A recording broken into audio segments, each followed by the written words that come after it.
Este remanso de paz, que es el monasterio de Santo Domingo de Silos, es el mejor sitio para ponerse a salvo de los terrores que nos ha producido la voladura de las Torres Gemelas.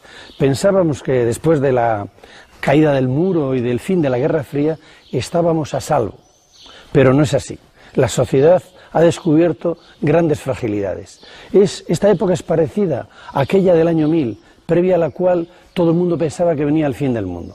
Pero después del año 1000 hay un gran impulso en Europa. Hay un arte que es el románico, que es el primer arte de la unidad europea. Vamos a estudiar en esta serie el románico a través de sus manifestaciones culturales y sociales. Las ciudades, la defensa y los castillos, los monasterios, la vida espiritual en aquella época. Tomamos como ejemplo esta región porque es el centro de la península y arrancamos en este monasterio porque es este ámbito de paz y tranquilidad que todos andamos soñando.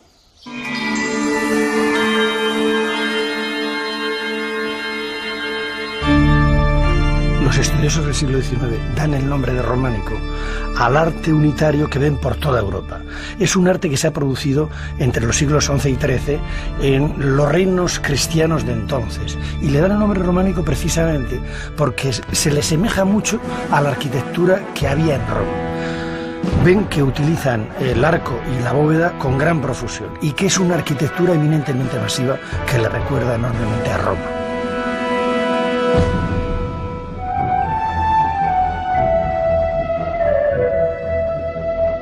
El románico es un arte de integración. No solamente recoge todo lo que viene del río abundante de Roma, sino que es permeable a las influencias de los distintos pueblos que rodean el imperio. Los bárbaros por el norte, Bizancio y también las influencias árabes que son notables.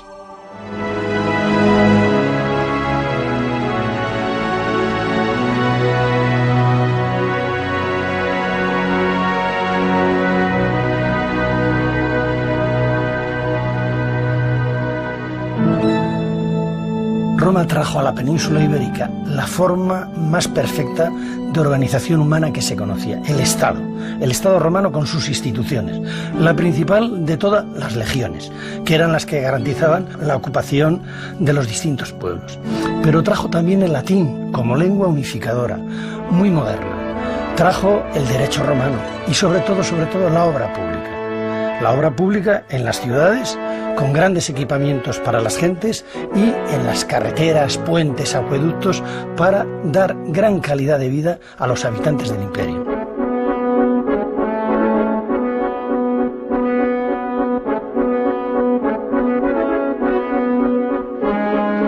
Aparte de con ciudades, Roma coloniza la meseta norte con las villas romanas. Las villas eran edificaciones majestuosas en medio de grandes latifundios que se dedicaban al cultivo del cereal para abastecer lo que quedaba del imperio romano. La cultura romana fundamentalmente es urbana. ¿Cómo surgen las villas? Concretamente aquí en la meseta surgen en el siglo I después de Cristo, quizás por un hambre que hubo en Roma y se dio entonces una ley, la Lex Manciana, permitiendo cultivar cualquier terreno improductivo y quedarse con la cosecha el que lo cultivase, y en eso, por eso es por lo que se piensa que aquí a lo mejor en la meseta empiezan a finales del siglo I, en época Flavia. Javier Cortés heredó de los romanos una finca, de los romanos indirectamente, por supuesto, y dentro de la finca había una villa que descubrió él mismo, hace 34 años. Luego se ha excavado y posteriormente se ha restaurado en su totalidad. Javier, ¿cómo es posible que una cultura, una civilización como esta, de esta riqueza, de este esplendor, desaparezca y qué deja después? No es nada fácil saberlo. El hecho es ese, que evidentemente desaparece, pero que las razones por las que desaparece, pues supongo que se seguirán estudiando durante muchísimos años. Al final, después de estas villas, en época visigoda, pues parece que aquí, al menos en la meseta, ya no funcionan, pierden toda la función que tenían de explotación agrícola, y al fin, pues el declive final es la Alta Edad Media, donde ya la vida no se parece en nada a la que había en esta época, de un nivel bastante alto. O sea que hay una caída desde el Imperio Romano a los primeros románicos tremenda en cuanto a calidad de vida. Total. Tras la caída de Roma desaparece todo esto, desaparece el Estado, desaparecen las ciudades y la vida se traslada al ámbito rural, pero con una gran fragilidad de las rutas de comunicación que acentúa el aislamiento de las gentes.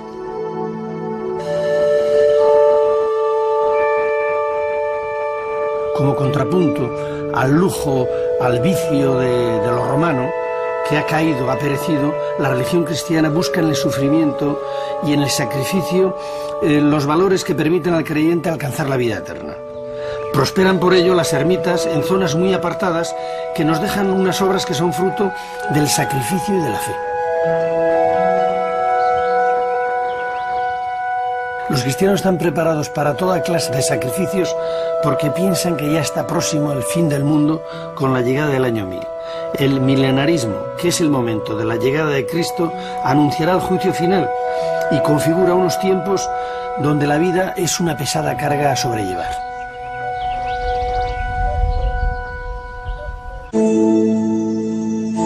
Los visigodos se implantan en España tras la caída del Imperio Romano. Es un pueblo que procede de la Bretaña francesa. Son bárbaros en la acepción romana de extranjeros. No lo son tanto, no son tan salvajes, puesto que este tesoro de Guarrazar que mostramos muestra una civilización bastante avanzada. De la descomposición de Roma da cuenta que se pudieron hacer con la península ibérica en poco más de 2 años.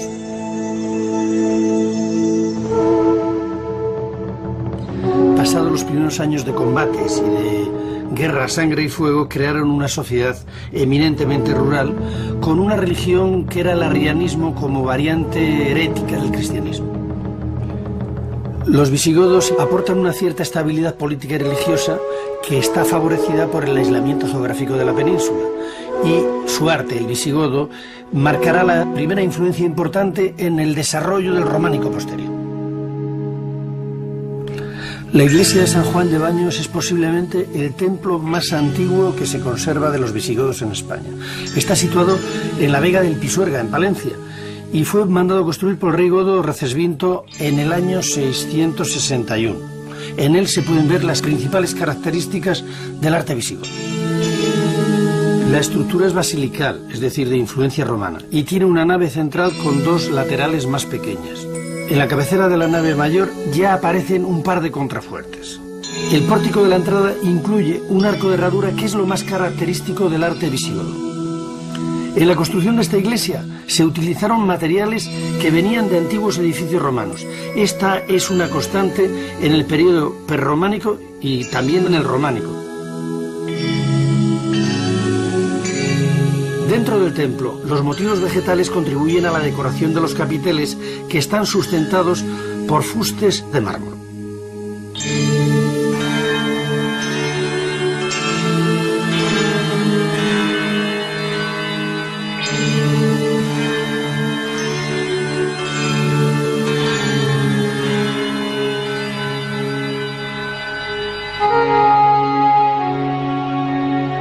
Esta iglesia de San Pedro de la Nave no está en el emplazamiento primitivo, porque las obras de un pantano del Esla obligaron a trasladar la piedra a piedra en el año 30 hasta el pueblo de Campillo. Este pequeño edificio consta de 3 naves, un crucero prolongado por 2 pórticos de medio punto y está rematado con un ábside central cuadrado.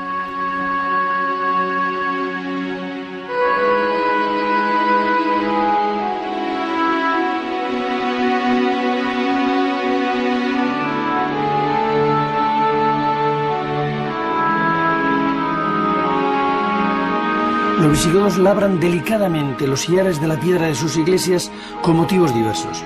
Meten ruedas solares, cruces, florones, racimos, aves, rostros humanos y los sitúan en bandas que producen una ornamentación muy delicada y muy precisa.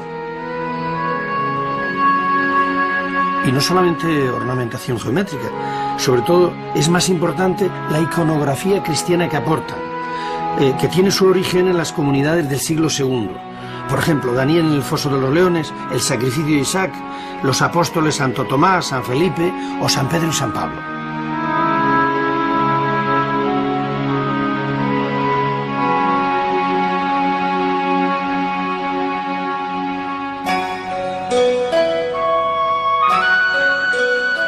La arquitectura romana es eminentemente civil.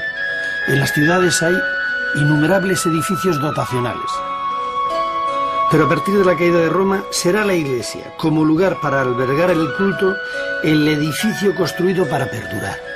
A partir del período visigodo, toda ciudad, pueblo o aldea tendrá su iglesia.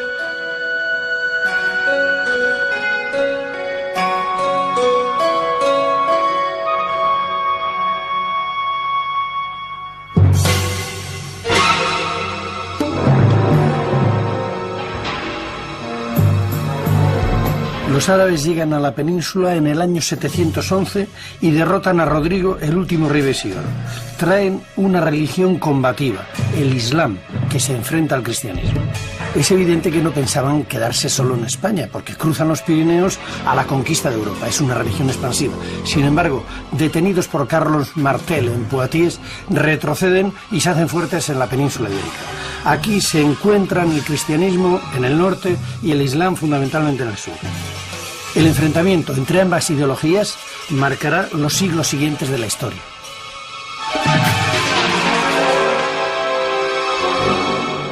Cuando llegan los musulmanes a España, arrasan con los visigodos, son los nuevos gobernantes. Sin embargo, las dos culturas son permeables.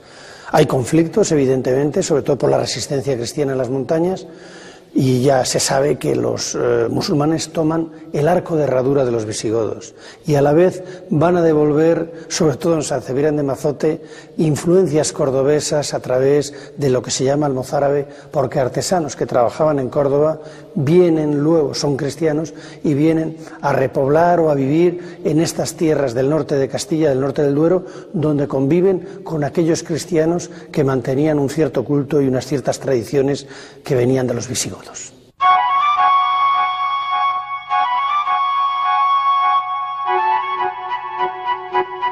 San Miguel de Escalada es una bellísima iglesia mozárabe que fue construida a principios del siglo X.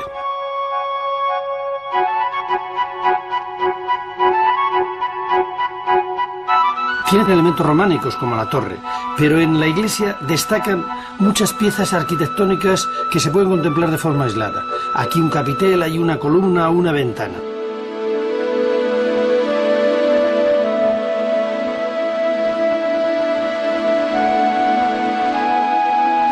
Lo que impresiona de la iglesia es la plenitud del espacio, un espacio en el que desde cualquier punto se puede observar la belleza de cualquiera de los elementos.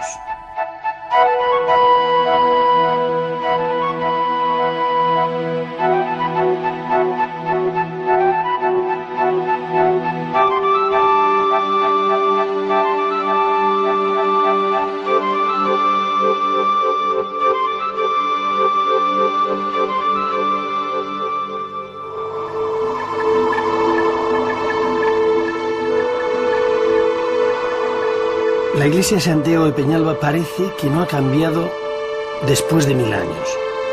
Está situada en unos parajes del norte de León recluidos entre montañas y que son los lugares que eligieron los eremitas para apartarse de un mundo rural que estaba dominado por el miedo y por la culpa. La iglesia está situada en el centro del pueblo y la fundó San Genadio a principios del siglo X. San Genadio era un ermitaño que seguía los pasos de otro santo, San Fructuoso, que anduvo por allí 2 siglos antes. La iglesia ocupa la superficie de un piso de los de hoy, unos 100 metros cuadrados. Y en estos 100 metros el arte mozárabe desplegó toda su elegancia. Con los mozárabes la idea de Dios asocia la idea de belleza. En esta iglesia, artesanos anónimos y constructores desconocidos trabajaron para que estas iglesias cristianas no solo perduraran, sino que además fueran bellas.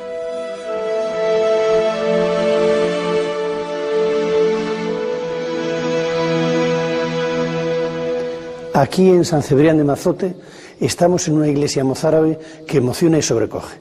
Este es un gran espacio basilical. A la entrada nos anuncia que estamos en Roma. vemos 3 naves, columnas y capiteles de estilo o de apariencia romana y vemos artesonados de madera. Posteriormente nos sorprenden los arcos de herradura provenientes de lo visigodo, una iglesia visigoda. Y vemos también arcos de estilo cordobés y posteriormente, por la elevación que nos sugiere la iglesia, nos está anunciando el mundo románico que viene enseguida. Por lo tanto, esto es como un mar que nos trae en oleadas sucesivas todo lo que es el entrecruzarse de las culturas y de las influencias de las distintas épocas por las que una generación tras otra generación nos van trayendo y aportando lo que saben, y cada generación que viene las digiere y las incorpora.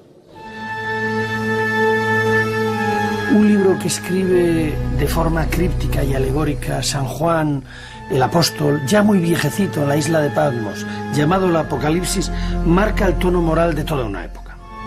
Este libro trata de la llegada final, del triunfo final de Cristo al final de los tiempos, y estará precedida esta época de calamidades sin cuento. Tras superar todas estas calamidades y pruebas, la Iglesia y Cristo acabarán triunfando.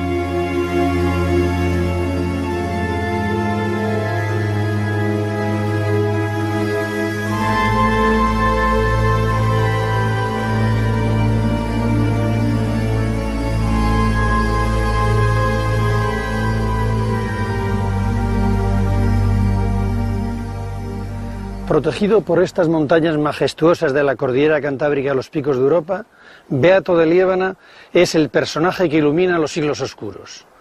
Desde el punto de vista del dogma, defiende acaloradamente contra el Hipando, arzobispo de Toledo, que Jesucristo es verdaderamente Hijo de Dios. Se inventa o promueve que Santiago Apóstol ha estado en España, y de ahí se deriva el camino de Santiago y el culto al apóstol. Y finalmente, aquí, en este punto, se inventan los beatos, con sus comentarios iluminados del Apocalipsis, con esos dibujos maravillosos sobre pergamino, crea una iconografía que se repite y se copia en todos los monasterios y que es no solamente el orgullo de los españoles, sino el referente iconográfico desde el siglo IX hasta el siglo XIII.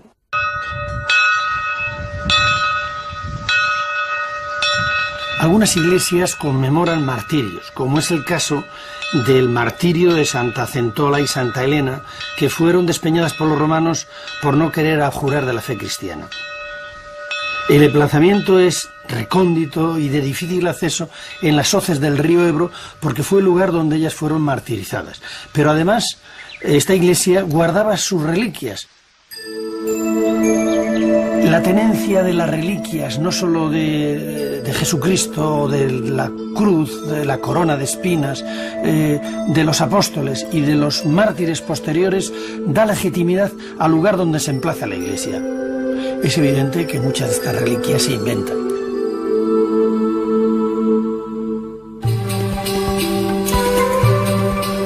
Los maometanos peregrinan a la Meca. Esto les da una gran unidad. Y los cristianos no tienen dónde peregrinar porque Jerusalén, lugar santo para los cristianos, está en manos de los maometanos. Sin embargo, la fortuna hace que el obispo Teodomiro de la diócesis de Iria Flavia, padrón, descubre los restos del apóstol Santiago. La noticia se expande inmediatamente por toda la cristiandad y Santiago de Compostela se convierte en el objetivo fundamental de todas las peregrinaciones cristianas. El apóstol es el símbolo de combate contra el Islam, es Santiago Matamoros, y el camino de Santiago es el vehículo de comunicación de toda la cristiandad. Por él fluirán gentes, técnicas, corrientes artísticas, etcétera, etcétera.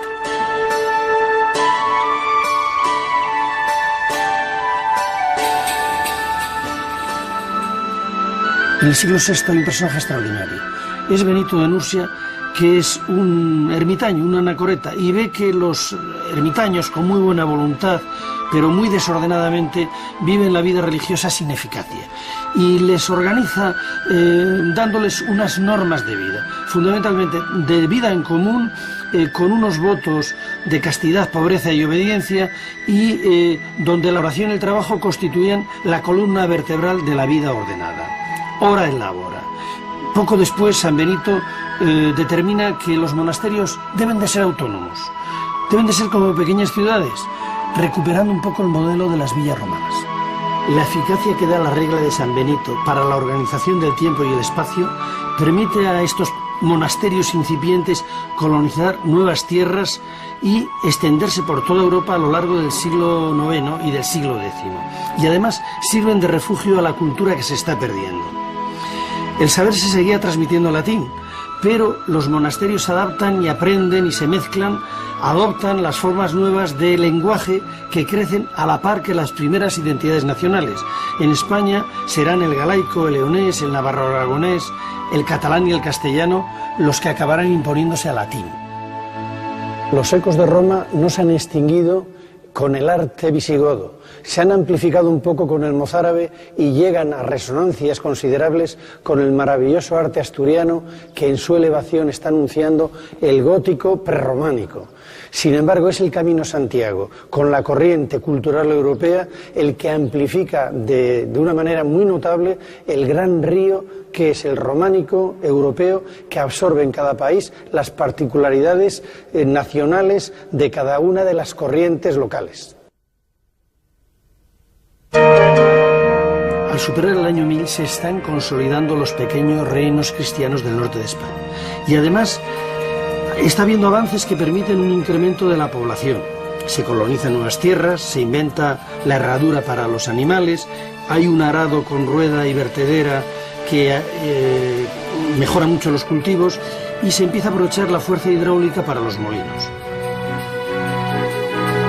Se ha detenido el avance del Islam, que ha empezado a retroceder, y la intensidad religiosa de la fe cristiana es el cemento que une a los pequeños estados y a todas las gentes y tierras de España. Todo ello hace que el pesimismo subyacente en los siglos anteriores se desvanezca. El nacimiento románico hay que situarlo, por lo tanto, en el resurgimiento de lo económico, de lo social y de lo moral tras superarse el año 1000. Es un tiempo en el que la Iglesia se constituye como un poder terrenal y espiritual que determina la existencia de los habitantes que viven en los reinos cristianos. Al servicio de esta Iglesia se construirán catedrales y monasterios, las ciudades crecerán, y todo con un estilo europeo que el Camino de Santiago contribuye a propagar y aglutinar. Todo ello se hace con un lenguaje cargado de simbolismo iconográfico y con una arquitectura llena de geometría, con elementos y volúmenes muy simples con los cuales se construyen templos y monasterios. Pero en todos los elementos el románico mostrará, como en la severidad y potencia de los muros, la intención de pervivir eternamente.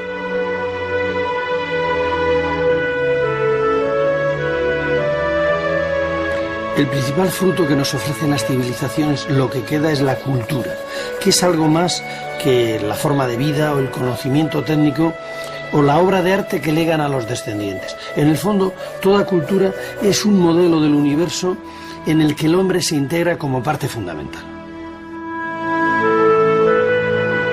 La importancia del románico está en que es el origen de nuestra cultura occidental.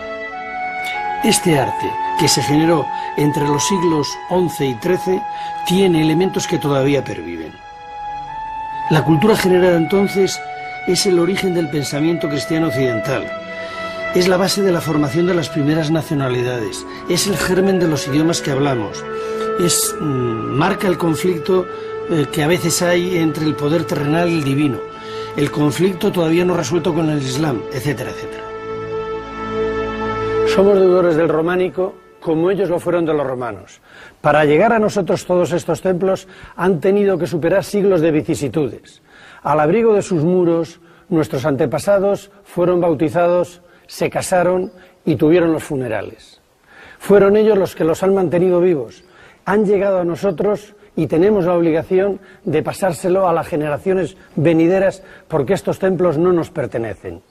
Pero sí hay un problema actualmente. Muchos de ellos están en el campo, pertenecen a pequeños pueblos, a una cultura agraria que está en trance de desaparecer. Esta generación nuestra tiene medios suficientes como para mantener vivos estos templos, para legárselos en el mejor estado posible a las generaciones venideras.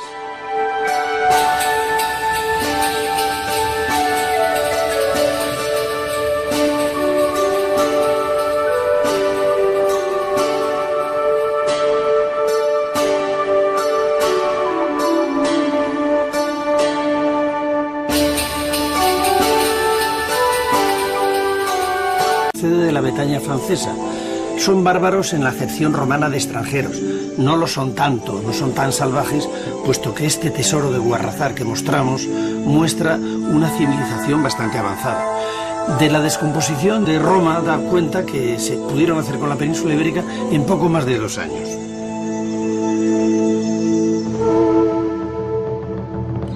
Pasados los primeros años de combates y de guerra a sangre y fuego, crearon una sociedad eminentemente rural con una religión que era el arrianismo como variante herética del cristianismo. Los visigodos aportan una cierta estabilidad política y religiosa que está favorecida por el aislamiento geográfico de la península, y su arte, el visigodo, marcará la primera influencia importante en el desarrollo del románico posterior. La iglesia de San Juan de Baños es posiblemente el templo más antiguo que se conserva de los visigodos en España. Está situado en la Vega del Pisuerga, en Palencia, y fue mandado construir por el rey godo Recesvinto en el año 661. En él se pueden ver las principales características del arte visigodo. La estructura es basilical, es decir, de influencia romana, y tiene una nave central con 2 laterales más pequeñas. En la cabecera de la nave mayor ya aparecen un par de contrafuertes. El pórtico de la entrada incluye un arco de herradura que es lo más característico del arte visigodo. En la construcción de esta iglesia se utilizaron materiales que venían de antiguos edificios romanos. Esta es una constante en el periodo prerrománico y también en el románico. Dentro del templo, los motivos vegetales contribuyen a la decoración de los capiteles, que están sustentados por fustes de mármol.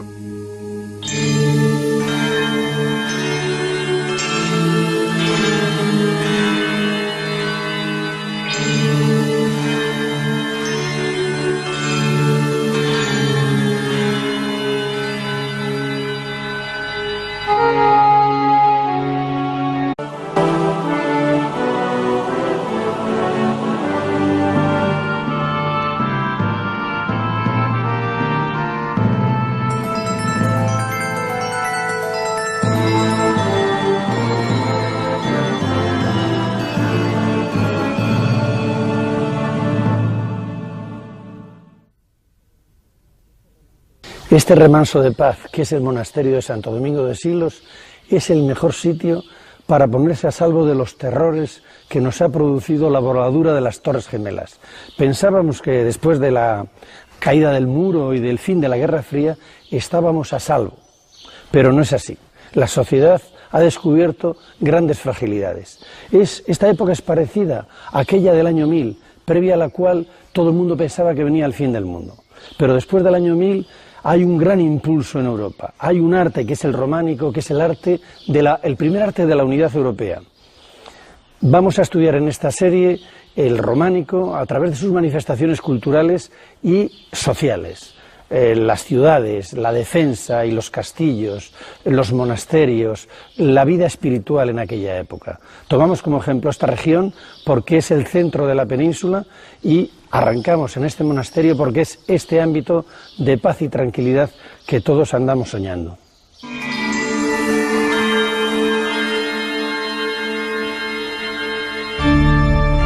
Los estudiosos del siglo XIX dan el nombre de románico al arte unitario que ven por toda Europa. Es un arte que se ha producido entre los siglos XI y XIII en los reinos cristianos de entonces. Y le dan el nombre románico precisamente porque se le asemeja mucho a la arquitectura que había en Roma. Ven que utilizan el arco y la bóveda con gran profusión y que es una arquitectura eminentemente masiva que le recuerda enormemente a Roma.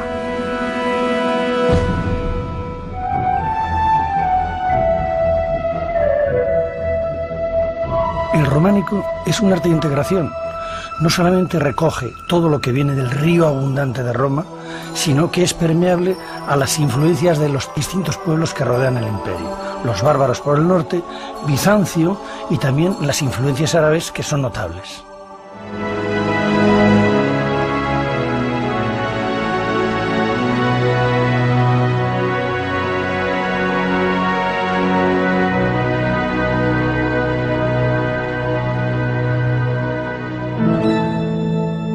Roma trajo a la península ibérica la forma más perfecta de organización humana que se conocía, el Estado romano con sus instituciones, la principal de todas, las legiones, que eran las que garantizaban la ocupación de los distintos pueblos.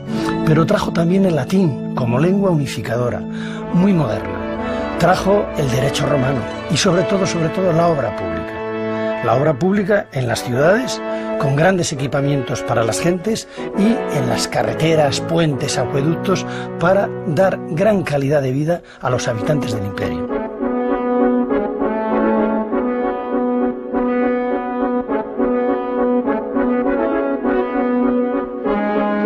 Aparte de con ciudades, Roma coloniza la meseta norte con las villas romanas. Las villas eran edificaciones majestuosas en medio de grandes latifundios que se dedicaban al cultivo del cereal para abastecer lo que quedaba del imperio romano. La cultura romana fundamentalmente es urbana. ¿Cómo surgen las villas? Concretamente aquí en la meseta surgen en el siglo I después de Cristo, quizás por un hambre que hubo en Roma, y se dio entonces una ley, la Lex Manciana, permitiendo cultivar cualquier terreno improductivo y quedarse con la cosecha el que lo cultivase, y en eso, por eso es por lo que se piensa que aquí, a lo mejor en la meseta, empiezan a finales del siglo I, en época Flavia. Javier Cortes heredó de los romanos una finca, de los romanos indirectamente, por supuesto, y dentro de la finca había Esta iglesia de San Pedro de la Nave no está en el emplazamiento primitivo, porque las obras de un pantano del Esla obligaron a trasladar la piedra a piedra en el año 30 hasta el pueblo de Campillo. Este pequeño edificio consta de 3 naves, un crucero prolongado por 2 pórticos de medio punto y está rematado con un ábside central cuadrado.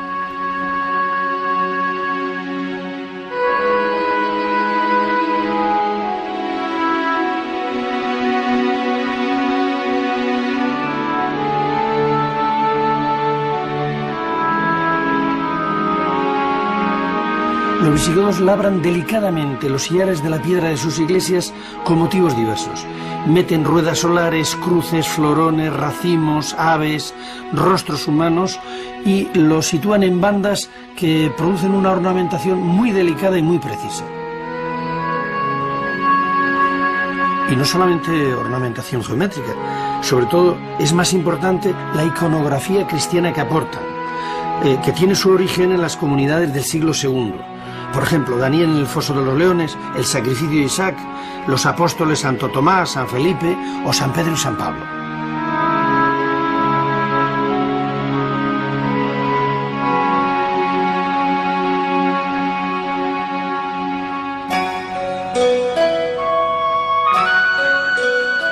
La arquitectura romana es eminentemente civil. En las ciudades hay innumerables edificios dotacionales. Pero a partir de la caída de Roma será la iglesia, como lugar para albergar el culto, el edificio construido para perdurar. A partir del período visigodo, toda ciudad, pueblo o aldea tendrá su iglesia.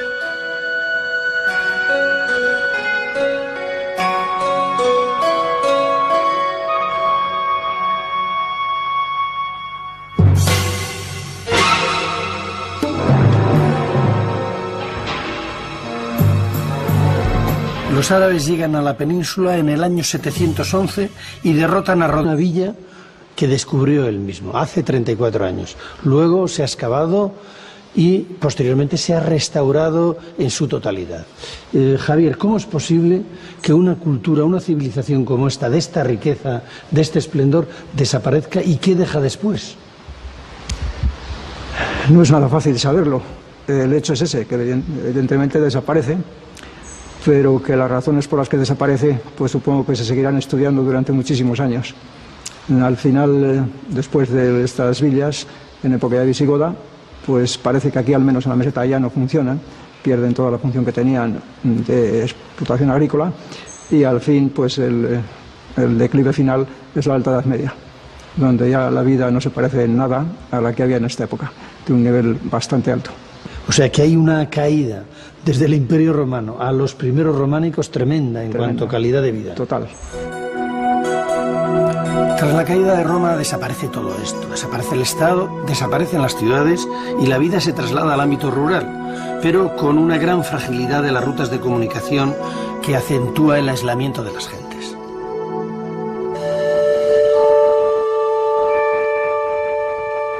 Como contrapunto al lujo, al vicio de lo romano, que ha caído, ha perecido, la religión cristiana busca en el sufrimiento y en el sacrificio los valores que permiten al creyente alcanzar la vida eterna.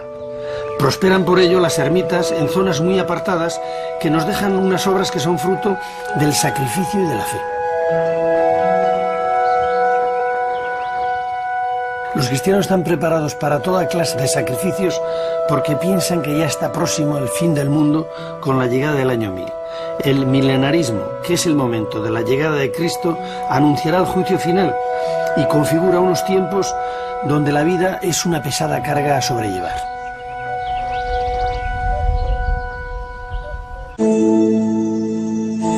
Los visigodos se implantan en España tras la caída del Imperio Romano. Es un pueblo que